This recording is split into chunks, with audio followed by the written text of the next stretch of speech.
नमस्कार माझ्या बालमित्रांनो. कसे आहात तुम्ही सगळे? मजेत आहात ना? गुरुपौर्णिमेनिमित्त आधुनिक काळातील गुरु शिष्यांच्या गोष्टी असा हा आपला उपक्रम सध्या सुरू आहे.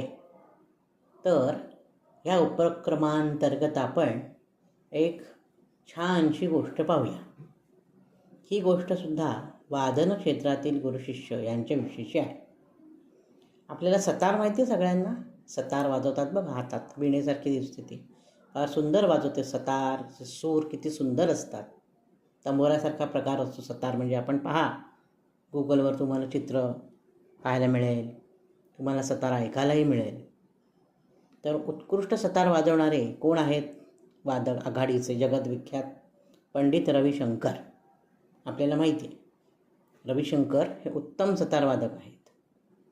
ते कोणाकडे शिकले? उस्ताद अल्लाउद्दीन खान यांच्याकडे ते शिकले. त्या गुरुशिष्यांची गोष्ट आपण पाहू. मुख्यत्वे सांगायचा मुद्दा काय की कलेला धर्म जात पंथ असं काही नसतं. कला ही कला असते. कोणी वेगळ्या धर्मातला आहे, कोणी वेगळ्या पंथातला आहे म्हणून तो ही कला शिकू शकत नाही किंवा त्याला शिकवायचं नाही असं कलेमध्ये नसतं. कला ही कला असते. धर्म, पंथ, जात, भाषा ह्याच्या पलीकडे गेलेली असते.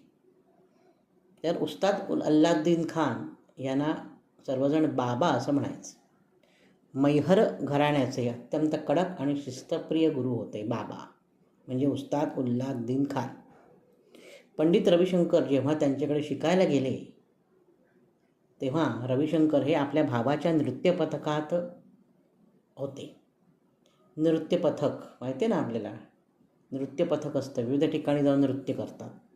त्या नृत्यपथकात ते नृत्य करत असत, थोडंफार सतार वाजवत असत आणि अत्यंत ऐशारामाचं जीवन जगत होते. मोठे असे केस वाढलेले, केसांच्या विविध हेअरस्टाईल्स केलेल्या, भरजरी अंगावर कपडे, एकदम मस्त उंची अत्तर, अंगावर सेंट मारलेली अत्तर, झगपक पोशाख वगैरे, असं एकदम स्टाईल मेरे नाही का. ही जी संस्कृती असते ना मुलांमध्ये, स्टाईल मारायची, तसे स्टाईलमध्ये राहणारे होते ते. कोण? पंडित रविशंकर. एकदा जेव्हा ते बाबांकडे गेले की मला सतार शिकायचे, तेव्हा पहिले त्यांचं सगळं रूप पाहून बाबांनी पहिले खडक शब्दात सांगितलं की तुला जर संगीताची साधना करायची असेल तर हे चमचमते कपडे, प्रसिद्धी आणि सुखसोयी आधी सोडाव्या लागतील. हे मान्य असेल तरच माझ्या घराची पायरी सोड. पण रविशंकर त्यांना शिकायची इतकी ओढ होती की त्यांनी क्षणाचाही विचार न करता आपले ते वाढलेले केस कापले, हेअरस्टाईल केलेली होती ती सगळे कापले, साधे कपडे घातले, छान छोकी सोडून दिली आणि मैहरसारख्या छोट्याशा गावात ते बाबांच्या घरी राहू लागले. अत्यंत खडतर दिनचर्या असे.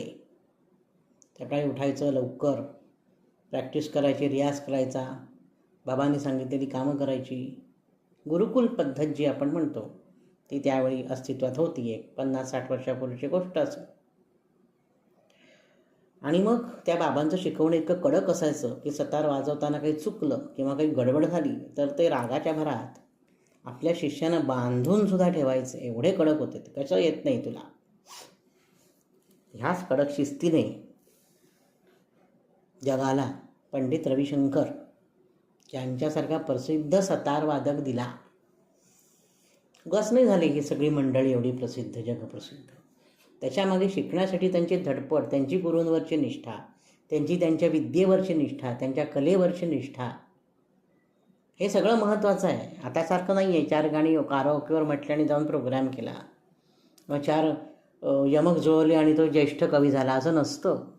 आतून यावं लागतं. त्यासाठी घोटून ती ताना जशा घोटून घेतात. तबला वाजवताना तो बोल घोटून घेतात तबल्यावर. इतकं सोपं नाही. 1-2-3 परीक्षा झाल्या तबलेवाला आणि आताची मुलं म्हणतात मला कार्यक्रमाला बसवा. तसं नसतं. खूप प्रॅक्टिस करावी लागते, खूप रियाज. तो तुमच्या ताल अंगात मुरला पाहिजे, ते गाणं अंगात मुरलं पाहिजे, सतार अंगात मुरली पाहिजे, नृत्य अंगात मुरलं पाहिजे, तेव्हा ते बाहेर येईल ना. छोटं उदाहरण सांगतो. आपण बोरवेल खणतो आणि आपल्याला वाटतं पाणी लागेल. पाणी वर उसळून बाहेर येईल जमिनीतनं. जमिनीतनं पाणी बाहेर कधी येईल? जेव्हा जमिनीत मुरेल तेव्हा ना. मग मुरण्यासाठी काय करायला पाहिजे? कॉन्क्रिटीकरण न करता माती ठेवायला पाहिजे.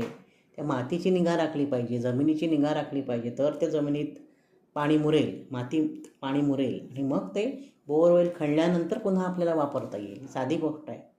तसंच कलाही अंगात मुरावी लागते, कुठलीही असू दे मध्ये. तर असे हे थोर गुरु आणि त्यांचे थोर शिष्य. कसा वाटला हा व्हिडिओ तुम्हाला? आवडला ना? अशाच प्रकारचे नवनवीन व्हिडिओ पाहण्यासाठी, ऐकण्यासाठी वैभव दातार ऑफिशियल हा माझा यूट्यूब चॅनल जरूर आणि जरूर सबस्क्राईब करा आणि हा व्हिडिओ तुम्ही तुमच्या मित्रमैत्रिणींनासुद्धा पाठवा. ठीक आहे? चला तर मग उद्या भेटूया. धन्यवाद.